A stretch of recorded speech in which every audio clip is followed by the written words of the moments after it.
this is OR. Like this is big boy stuff. Y'all are SPD, OR. Like this is the lifeblood. This is how the hospital makes money. Hospitals are businesses. And a lot of the medical facilities I take care of specifically, which are your rural hospitals, if those ORs are not humming, then that community's infrastructure of giving medical care to their residents can be in jeopardy. So that's something that we can never take for granted.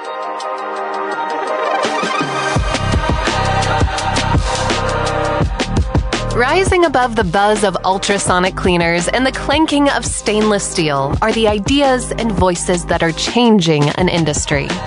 You're listening to the Beyond Clean podcast, the central nexus for the people, processes, and products that are improving our sterile processing world. Each week, we speak with frontline technicians, CEOs, engineers, and entrepreneurs with a common goal: to help you fight dirty, every instrument, every time. Whether you're tuning in for education or inspiration, we're glad you did. Now turn on those washers and turn up the volume. It's time to go beyond clean.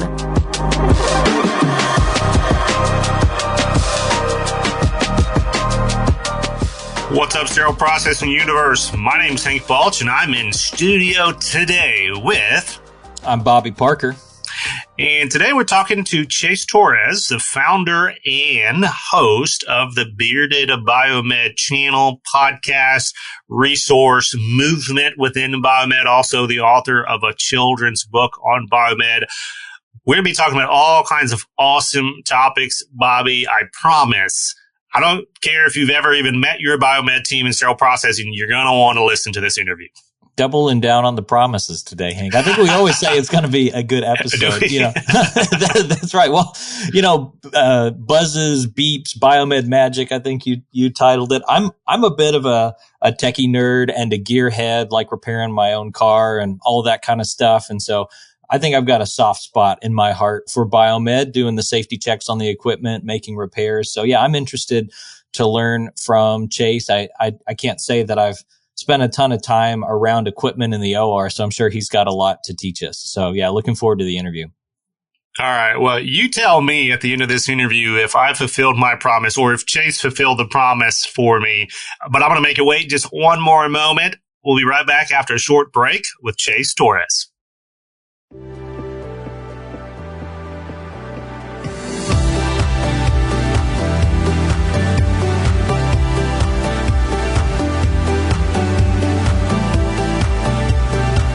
From the studios of Healthcare HQ, you're listening to Beyond Clean, the global voice of sterile processing.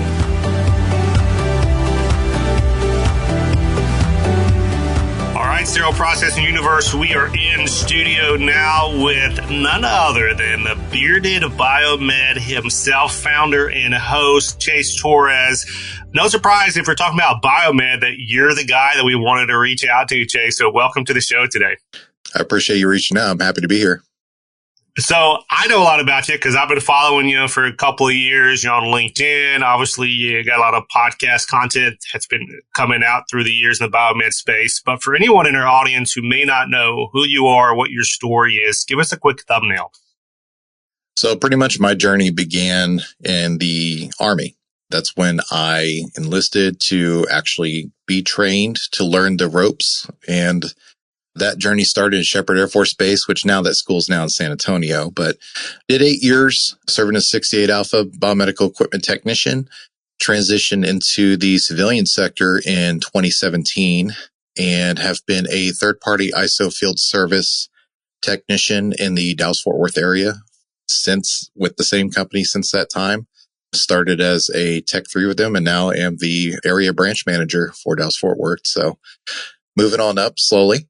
In between that span, many of my fellow colleagues have the same kind of wherewithal when it comes to nobody knows about our profession. So it was one of the things that I needed to take up, not only for my own sanity, but for my fellow biomeds to help spread the word of the unsung hero of what biomeds do on a day-to-day basis. And from that point, the Bearded Biomed podcast blossomed. And from that, I have been able to educate folks that had no clue about our field, inspire some to actually join the field, which has been great. Speak at colleges, speak to several, career changers, and kind of have slowly made an impact, which is what the goal is. In between there, I also dropped a children's book to teach people the first ever Biomed children's book. I'll put that on there, called Ollie the Biomed. A little competition there. Yeah. And it just takes through a case-by-case basis of just different things we see throughout the day. And it's been very well received, both from biomeds and from folks, interested in learning about the field. So, and many more avenues to come, but that's pretty much my story to date. Great. Yeah, I was talking to Chase last week, Bobby, and I told him every time I hear about your children's book, it is cool to see, but then it makes me feel bad and ashamed because I've been talking about publishing my children's book for sterile processing for so many years, and I just hadn't done squat with it. And then Chase comes around and is like, you know what, I'm going to do this. And he does it. And I'm like, you see, that's what I should have done like 4 years ago. But nope, I just talk about it and hadn't done that. But yeah, really proud of you, man. That's a really cool resource. Not only for, hopefully future biomeds, right? Like it'd be great if these kids could grow up and do that, but in particular too, that kind of culture and that recognition, that pride, maybe that's the word I'm looking for, the current biomeds who have kids. And, it's so hard to describe what you do to your kids, especially if they're younger. And nothing can really do that like something like a children's book where they've got that visualization piece. It looks like all their other children's books, but then you get to say, yeah, mommy or daddy, like it's the book about what we do every day. And man, that just seems like so freaking cool. So anyways, I can do a whole episode on children's books, and maybe we'll do that sometimes because there's a couple of y'all guys that follow suit in the biomed space that have done some children's books. And then you could just kick me off of my status quo and go freaking do it, Hank. But today's episode, we are talking about a little bit of that unsung hero concept. And the idea around this is in sterile processing, we know who Biomed is, right? People on the street, they may not know that, but we know who you guys are. Y'all collaborate with us all the time. You come in and you rescue the day in SPD all the time when a washer goes down, a cart washer goes down. What we may not know, and this is the story that I want to get today, is how you guys support the operating room. Clearly, the OR, if you were to go into any modern OR, it is filled to the brim with equipment, a ton of things that are beeping, that are buzzing, that are flashing, and all of that goes through y'all's hands and is your responsibility ultimately. So talk us through, maybe as we kind of set the stage, talk us through the kinds of devices that are common in the operating room today. So from a user standpoint, even a patient standpoint, there are so many devices that you alluded to that are in the OR space alone. And there, you could literally spend so much time. There's so many different types of technologies out there to make, surgeries go more safely, that, the technology has evolved to a point to where such incredible devices exist out there. But to name a few, just, because that's what the mission is here for this first standpoint. Easiest stuff we can point out: your operating lights, your anesthesia machines, patient monitors, which monitor your vitals, your SpO2, your NIBP, your CO2 levels. You have the actual surgical table, which they're using to positioning you for different, whatever position you need to be in for the surgery you're getting. Then you can go into your electrosurgical units, your orthopedic drills, laparoscopic equipment, infusion pumps, CTC pumps, which are basically your compression pumps. I mean, the list can go on forever. Video systems, cameras, printers. One of the more, which, everybody is starting to see more and more videos of, Da Vinci robots as well. There are biomeds out there that solely maintain those devices too. The lot of equipment for sure. And I want to take us just one step back and say about sterile processing, being familiar with Biomed. I know when I started in sterile processing, the only thing I knew about Biomed was the one thing that I learned about it from my CRCST manual, which was when new equipment comes into the facility, have it evaluated by Biomed. And I had no concept for what that looked like. It's like, okay, if I bring in a toaster for the party, I got to get a sticker on it from Biomed. Like that was the end of my understanding of Biomed. And then, of course, being in the industry for longer, managing some departments, working with Biomed to help with contracts for managing power equipment, helping keep the contract for keeping the washers up and running, had a better understanding of that. But I imagine there's a lot of our listeners that maybe work directly with a vendor to keep up with their washers. They don't know that Biomed has anything to do with it. So as you kind of have run through that list of equipment that you manage in the OR, could you dive into the word manage for us a little bit? Like what is it that you all are doing with that equipment? And yeah, how do you relate to supporting all those pieces of equipment? So to touch on that first piece, yes, every device that comes in that is used on patients, which is designated as a medical device, it has to be at minimum electrical safety tested. Of course, that goes along with a physical inspection and functional verification.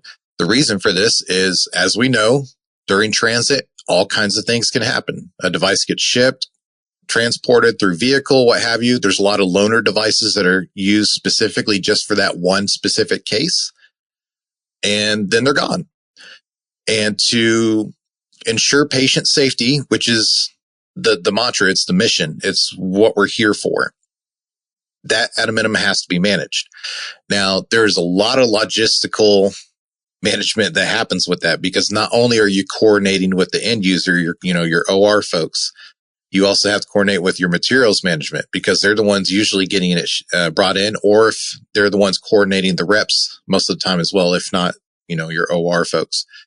And having that relationship and a system in place where, okay, this device comes in, Biomed is notified, which also, depending on if you have an in-house presence where a Biomed is there full time, or if you have a third party, like I allude to, like myself, we're called in, take care of this particular site, check in the equipment. And usually within a matter of, I've had equipment check-ins where they requested it within an hour of the case being scheduled, because, things happen, reps can be late, or traffic happens, or something got switched up. There's a lot of working on your toes. So there's just the management of bringing in the device. Now, there's so much more management when you get into the OR SPD space, because there's a combination of devices that Biomeds have full capability to service, and some that we have to relinquish to the OEMs based on, they won't sell parts, or there's not that level of support for them.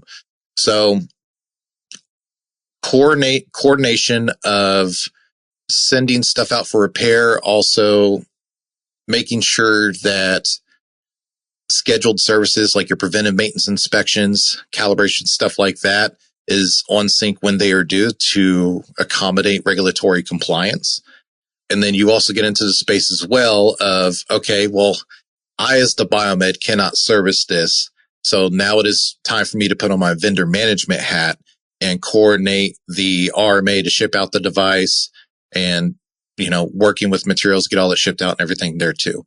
And then there's the management of, oh no, we have something down. It's critical. We need this fixed immediately. So one particular case that just happened recently, I have a regional medical center that I take care of, and they have a set amount of surgical tables. They don't have backups, and they have 7 OR rooms. All of them are humming at all times. So there's a coordination aspect of, all right, I need to work on this during off hours. So usually you're coming in early, you're coming in late, or maybe you're working in between cases, what have you. So the table went down, pulled it out in the hallway, in between the ORs, and assessed it right there on the floor, because I had to get down under the shroud and such, and figured out that it was an easy, quick fix. It worked out that time, but sometimes it doesn't. So then you're working alongside of, okay, we need to get the parts on order immediately, and then try to work with materials and the OR folks to find a solution to find them a backup, which for a surgical table is usually not the case. But when you're talking about smaller that are, going onto your Stryker, Olympus, Tower, stuff like that, usually, that's when you lean on your reps to make sure that they can bring something out to you and take care of those folks. Yeah, the complexity there, Chase, is just overwhelming. I mean, like, it's a lot of stuff going on to manage the sterile processing department and manage the OR, right, too. But the level of things you can't control in what you just described, is there a part available? How quick is it going to be here? Is it going to arrive when the USPS says it's going to arrive? Is it going to fit? Did I order the correct one? Am I going to have access to the equipment to repair it? Or are there going to be surgeries going on? You know, like all that stuff is just kind of fog in the air. And then you still got to do your job. That's not even like the actual fixing of it or the maintaining of it. That's just getting to the point to where you can't actually try to do that. However, before we go too much farther into that, I had a follow up on a quick comment that you made around PMs. And I'm curious because I've never asked a Biomed this before. What are your thoughts about PM schedules? I know compliance-wise, you know, Joint Commission-wise, we've got to be compliant around those. In your experience, are those PMs in general, are they created because they're actually necessary at that interval? Are they created by these manufacturers to kind of cover their butts and they're like so redundant that you're like, why am I doing this PM again? There's no way that this thing has failed within X, Y, and Z. Am I even asking the right questions because I'm not a Biomed mind? Like, set me straight here on PMs. So there's a lot to unpack there with that question. Okay. Well, you got 5 minutes. So with anything, when it comes to, you know, you're getting into the manufacturing space, there's a level of liability and compliance that must be adhered to. You know, we have things in place such as the AEM, your alternative maintenance equipment maintenance, for such devices that we've done trials on and tested and ran reports, and we've been able to prove that this doesn't need to be tested specifically to OEM interval. That is not so much the case with surgical equipment. I would argue OR equipment is one. I mean, it's people are getting operated on. Like, this is stuff that we need to take seriously when it comes to ensuring that they're being maintained properly, that they're just being tested. A lot of this equipment is you're doing electrical safety and functional verification, making sure it's doing what it says it's supposed to do. But one of the easiest things that you can I'll use an ESU for an example, electrical surgical unit. You're cutting and cauterizing wounds, and just ensuring that the wattage that is coming out of that pencil tip is within the range that it's supposed to be. If I have cut set to 100, I want to make sure that it is as close to 100 as possible. You want to make sure that the REM, that your grounding pad that is working with the patient to make sure that they're not getting shocked or burned, that function, like there's safety mechanisms in place, which is why PMs are so important, why we're verifying particular measurements are the way they are supposed to be, because patient safety is the name of the game. I'm sure there's some devices out there, especially the way technology has evolved nowadays, that maybe it doesn't need to be verified as often as we do. But at the same token, I'm willing to not advocate for that because I understand like how critical this equipment is. Now, something like a otoscope or a small little compression pump, like those kind of things I've seen put on an alternative equipment maintenance plan. But this is OR. Like this is big boy stuff. Y'all are SPD, OR. Like this is the lifeblood. This is how the hospital makes money. Hospitals are businesses. And a lot of the medical facilities I take care of specifically, which are your rural hospitals, if those ORs are not humming, then they're in that community's infrastructure of giving medical care to their residents can be in jeopardy. So that's something that we can never take for granted. Yeah. That reminds me of the conversation that Hank and I often have around sterile processing. Like, without instrument reprocessing, surgery wouldn't happen. Like if we just disappeared, then the hospital would crumble. And it sounds like in a very similar way, if Biomed disappeared, they might make it through a few more days than they did when sterile processing disappeared, but it wouldn't be long before that OR would crumble. That's really powerful to think about. At the same time, my mind is reeling, Chase, thinking through all of the different pieces of equipment to perform those safety tests on, both in the OR, in sterile processing, throughout the facility. Is there like a specialized team that covers each of those departments, or how do you manage a whole facility's worth of equipment with one small biomed team? Does everybody have to be the expert on everything, or do you find that there's a lot of specialization that goes on to make sure everybody's taken care of? So in the biomed space in general, there's no such thing as every biomed knows how to do everything. It doesn't exist. There's way too many different modalities out there for someone to be a specialist in everything. However, when it comes to managing OR equipment, there is, of course, you have your in-house teams to where you can have dedicated technicians solely focused like on that department. It's pretty typical. Like you go into your Banner Health systems and they'll have technicians assigned to specific departments. And then they'll also rotate them at some point to build up redundancy in case someone's out, sick, PTO, etc.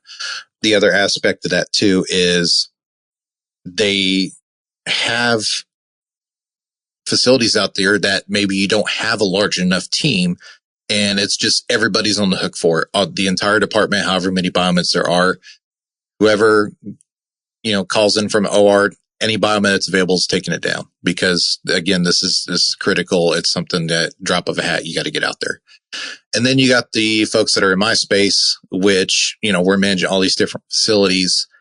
OR call comes in, it's stat, you're going there. Whoever's the first available. When you have particular devices, like let's touch on your anesthesia, typically you're going to have certain technicians that have been trained OEM level and handle the maintenance, the PM kits, the calibrations of those devices. You're not just sending out a tech one that hasn't been trained on to just do, services on that. The other aspect of that too is usually with those higher end devices, they might also be on a OEM contract managed by the manufacturer. So in those instances, Biomed's hands can be tied depending on what kind of device it is. Like people also need to realize besides SPD being tied to OR, imaging is tied to OR as well. And, you have your C-arms that are brought in your mobile x-rays to scan and take certain measurements while you're also working on a patient. So there's a lot of coordination. There is specific skill sets and specialties that certain technicians will be designated for. So obviously, if you have a technician that is set to solely take care of the OR, more than likely, they're also going to be trained in the particular modalities they are going to be responsible for in a good program. Hopefully it's managed that well. It's 100% of the time. I can't say that, but that's the dream. Well, I want to press on that OEM piece just a little bit because I've been in facilities and have visited facilities that are going through the conversation of whether or not we should bring in-house this repair service for a complex piece of equipment. The examples that come to mind are washers, but I'm sure that it's a very similar conversation with the complex equipment in the OR. And they're talking about having their internal biomed team be trained on that equipment to be able to manage the repairs. And there's a lot of trepidation around doing that because we want the equipment to be up and running. We want to make sure that the repairs are done by somebody who's experienced. So first of all, where does that training come from? And in your mind, is that a wise move for facilities to be taking to be trying to bring some of those complex repairs in-house rather than having it managed by a vendor? That is it's not so much difficult. It's the aspect of the environment that we live in. There are particular devices, particular modalities from certain manufacturers that there is absolutely 0% support for manuals, parts, anything whatsoever, training. They won't provide none of it. It has to be outsourced to the manufacturer. You have no choice. A lot of this stuff is in the surgical towers. All your cameras, all your arthroscopics, all your scalpels, like the big name brands, a lot of that stuff, they do not make it accessible for biomeds to do a deep dive repair into. Initial assessment, functional checks, stuff like that. Yes, absolutely. Firsthand diagnosis to expedite being able to figure out what we exactly need to do to get it repaired. But our hands are tied very highly in the OR space with some of those devices. Now, when we're talking about, is it more beneficial for being able to keep our equipment running and cost efficient as well, because we have to be cognizant of cost from bringing from OEM to in-house. I would absolutely say for your specialty stuff like your anesthesia and your radiology stuff and even your washers, a lot of the manufacturers, they do have that training available. You can order parts. It's just, you really need to factor in what specifically works for your facility. There are facilities out there, they 100%, it doesn't matter. They love the OEM. It doesn't matter how much money you can save. The doctors love this particular brand. Right. They will saw off their foot before they ever even consider doing anything else than to manufacture. And then you have facilities that are aware that we could possibly get, service and equipment up and running faster, cheaper, more efficiently, having an in-house program with this equipment training in place. A lot of the times I usually will point towards when you're buying those high-end devices, you have to have the wherewithal to negotiate having this training, parts availability, all that kind of stuff with the manufacturer before you sign that contract. If you do not do that, you've lost your winning hand. You don't have anything to bring to the table anymore. You're just stuck with what they have. So there's a lot of pieces that go in from the pre-deployment to actually using it and managing the device from before you purchase it to where you're using it down the line years and years from now. There's so much involved with that. That's a whole nother episode. Yeah, Chase. I mean, this is so interesting, man. I got so many different little side topics. I'm like, oh man, I'd like to talk about that a little bit more. I'd like to talk about that. Even like your comment about, well, I guess Bobby's question, here about the OEM, the support side, like we've also all had experiences where that level of service support isn't as dependent sometimes on the brand name or whatnot. It's who is your service tech? Because if you got a brand new service tech at the OEM, it doesn't matter what brand it is, they're not any more trained than anybody else is on the equipment. So they're not going to be, they may have access to parts, right? But, folks like yourself, you're tuned in, but a lot of people don't realize a lot of those techs, like especially if they're newer ones, they're running with a flow chart of, is this working? No, go to this. Is this working? No, go to this. They're not doing it because they know where to look. They have reference material to help them diagnose it. And then they usually run with a monicum of what we designate as a hero kit. So they'll have like all, like a truck full of all their parts that typically go down in their devices so that the way they can get it up quicker, which there is benefit for folks that need it up and running then and there because that tech has access to all those parts. But in regards to being able to be in a full-fledged diagnostician, in my experience, a lot of those OEM techs, depending on where you're at, how long they've been with the company, how long their opportunity to really learn and dive into their manufacturer's equipment, it can inhibit them being able to get the equipment up as fast as possible.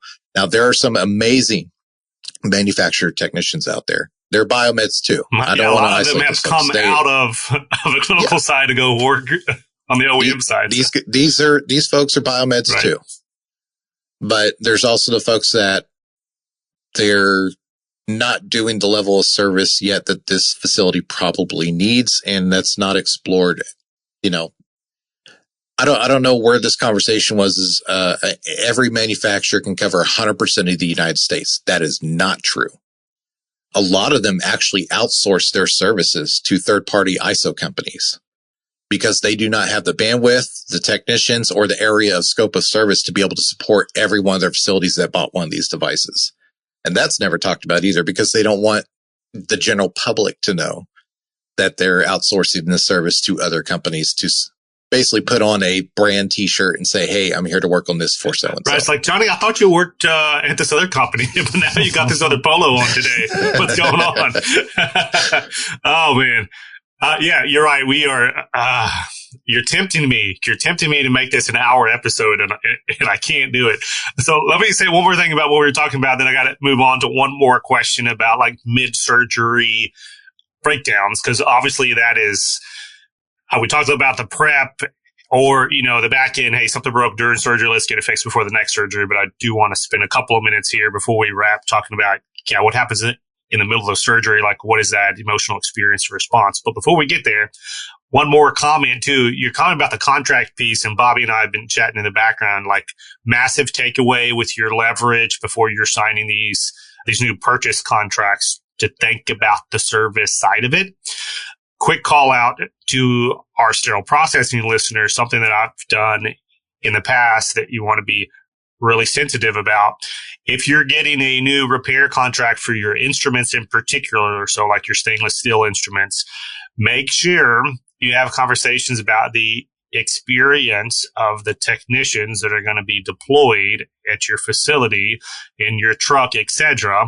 And I've called out, I said, hey, I'm not paying a premium on this contract for you to send somebody to train at my facility on my instruments.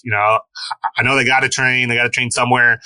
I particularly don't want them training in my facility, so I need you sending me X amount of experience or X credentials or what have you. But you're right. If you don't have that conversation up front and you sign the contract and then you start complaining about it, otherwise it's just like, well, you got no leverage at all. All right. Anyways, that's a whole other side conversation that we're going to have to get you back, Chase. I can already tell, for like 2 or 3 more follow-up interviews down the road. What happens? So land the plane here. What happens? What's that experience when you get a call, the patient is asleep, they need help from Biomed? Talk us through that. So I'm actually going to recount a story because I specifically experienced this myself. Luckily, it was a hospital that was nearby that I take care of, but they had a patient that was put down for sleep. They were getting operated on. I'm thinking like, I got like a vet office right next door. And so like when I say that's why I followed it up. Okay. But we're tracking. They're still alive today, folks. Okay. But basically got a call. They said, can you get here as soon as possible? I said, what's going on? They said, well, we're operating and the patient destabilized. I'm like, wait, what? Apparently the anesthesia unit, while the, patient was having all kinds of issues. They were throwing leaks and all. They were like, we just need you out here. So I get out there, and I think a lot of people don't realize too is Biomed, since we are in the OR, space, we need to go through a lot of the same trainings that you guys do. So, all the annual trainings, the scrub in, scrub out, that jazz, throwing on the bunny suit, like going through all that process to be able to walk into a clean area and not bring in contaminants to a patient that's open up on the table. So that was my first experience. This was about a couple years ago. And, it's different because, I'm not a doctor, so I'm not expecting to ever have to see somebody opened up. So it was, it took me a minute to center myself, and I understood the gravity of the situation because there's all these doctors and, their scrubbing assistants and the anesthesia, they're just all staring at me like, can you look at this thing? And there's only so much that we can do to, like, I can't take apart the entire anesthesia unit while it's being used on a patient either. So you have to have a myopic scope of what you can actually assess with this thing. So I go over to it, and I see that the bellows isn't moving up and down. And I'm like, okay. And then I look down and I follow, because your bellows connects down to your sorbent pellets. And I actually found two things wrong with this. So recently, the absorbent pellets were swapped out. For a lot of people that don't know, it's what absorbs all the gases over time. If they turn purple, then it's time to swap them. Anyway, I could tell it was fresh because there was no purple in it at all. Like all the pelts were white. It wasn't fully locked in, which means it was leaking out from right there. And then secondly, because as soon as I locked it in place, I got a little bit of movement in the bellows, but it was still failing leak test. So I go behind the anesthesia unit and look at the scavenger line. This is the line that runs from the absorber and, takes all the excess stuff out, wherever it follows out of the OR room. And the scavenger hose is literally where it's connected is taped together with surgical tape.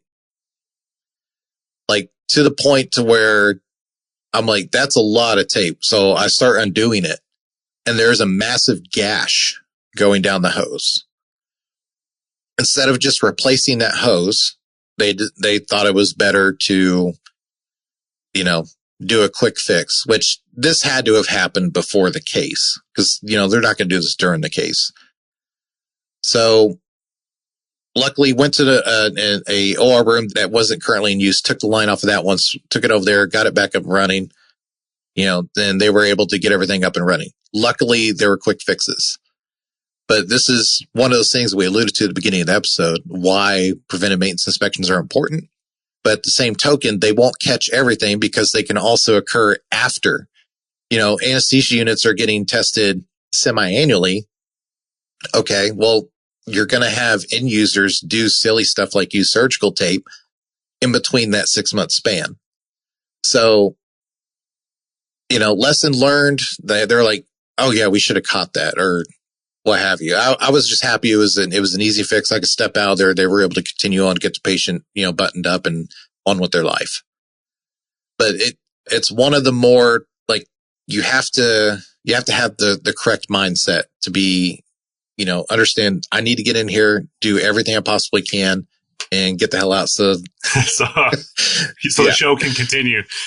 Exactly. Yeah. Well, I loved your description of that too. Of your experience kind of walking in the room, because we talk a lot about sterile processing, getting into the OR, getting exposure, like seeing how our instruments are used, but we're just there to kind of watch the show. Nobody's looking at us to fix anything in the middle of this dramatic surgery. So, I mean, that experience and pressure on you, it's like, this guy ain't just here to watch. This is the guy who everyone else, including the patient and their family and everyone else, were relying on him to figure this out, right? And they're not the subject matter experts at all, and I'll right? Touch on something too. We also talked about earlier how not every Biomed's going to work on everything. So I would have never sent a technician level 1 out there to assess it because they've never been trained on anesthesia. I'm not my company's anesthesia person, but I have 15 years in the game. I've worked on anesthesia. I've PN them. I've calibrated them. I've repaired them. I would have sent my specialty tech, my tech 4 that is anesthesia for the entire company. Like he trains people, but unfortunately he was out of state on vacation.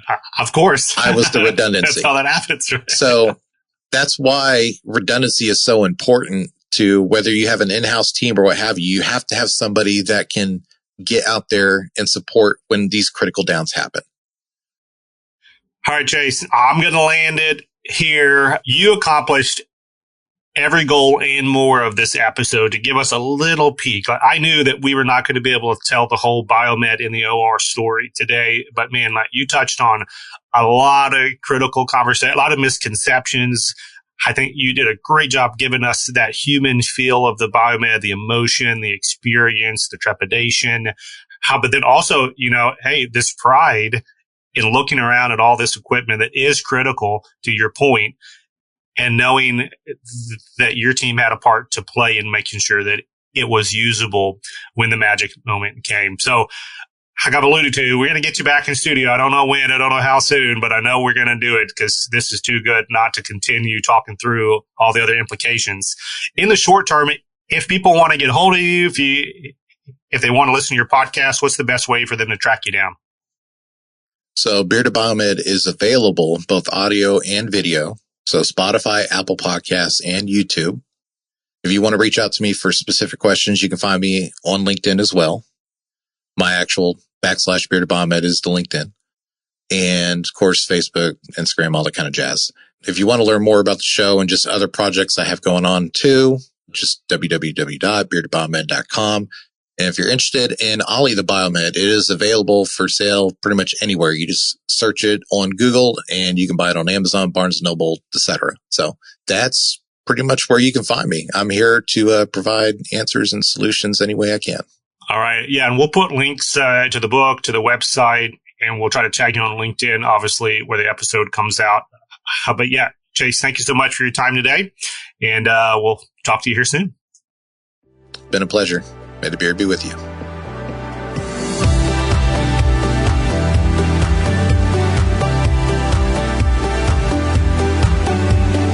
All right, that was Chase Torres, the founder and host of Bearded Biomed. Bobby, I did not want that interview to end. It's one of those, I'm just like, oh, but you said that, and I want to talk about that, and you said that, and I want to talk about this. And, clearly he's a subject matter expert. He's very comfortable communicating via podcast, no surprise. So that's just like the perfect scenario for a great interview. Yeah, for sure. I was over here smiling and nodding as well throughout the interview. And yeah, good job including Biomed in the Planet Surgery conversation. So Thank you. Well done, Hank. Thanks for I take credit for that. Thanks for that.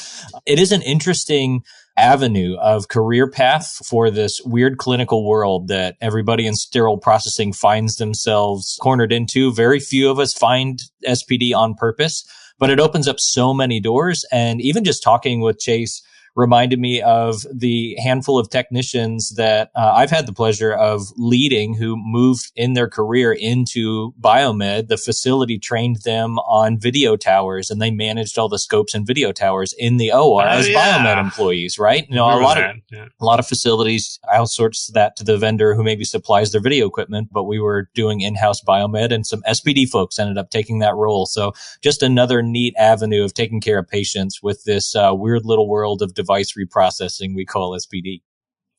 And they need people, just like SPD needs people. I'm telling you, every biomed you talk to and you talk about the staffing and like the generational retirements or coming retirement age, biomeds are leaving and they're just not being replaced at a quick enough pace. So not that we ever want to lose anybody out of SPD, but if your heart is more toward kind of the fix and repair, you want to be working at different departments. You don't want to be just locked into one particular department. Like, you want that scope. There's a ton of opportunity in this space. I'm sure Chase and any other biomed that you talk to would love to talk to you about what that career journey looks like. That's going to do it for this season of Planet Surgery, season 27 of Beyond Clean. I want to thank you all for tuning in, for all the great support, all the downloads, obviously, that keep the engine going. And this is a great time if you haven't gotten your CEs yet for this season. 8 total CEs by tuning in, learning, quizzing, and printing out your CE certificate. There's no better way to be educated, be plugged in, listen to some great thought leaders from around the industry. And stay tuned next couple of weeks. We're going to do mid-season releases. And then once we get back from that, we'll be back with another fantastic blockbuster season 28. I'm going to make you wait, though. And we'll talk to you then. And until then, keep fighting dirty. Thank you for listening to this week's episode of Beyond Clean. As a reminder, you can help support us by subscribing to Beyond Clean on your favorite podcast app, or by downloading the smartphone app on iPhone or Android. Simply search for Beyond Clean in the App Store or Google Play. The best thing about downloading the smartphone app is that you can access bonus content for certain episodes and view episodes in certain categories, like articles on the go and vendor spotlights. Are you following us on LinkedIn or Facebook yet? If you are and you love an episode or post, then let your social network know about it. Like, comment, or share our posts along with your thoughts and keep the conversation going. If you have any topics or guests that you would like to recommend for a future episode, just send us an email to info@beyondclean.net. We look forward to hearing from you.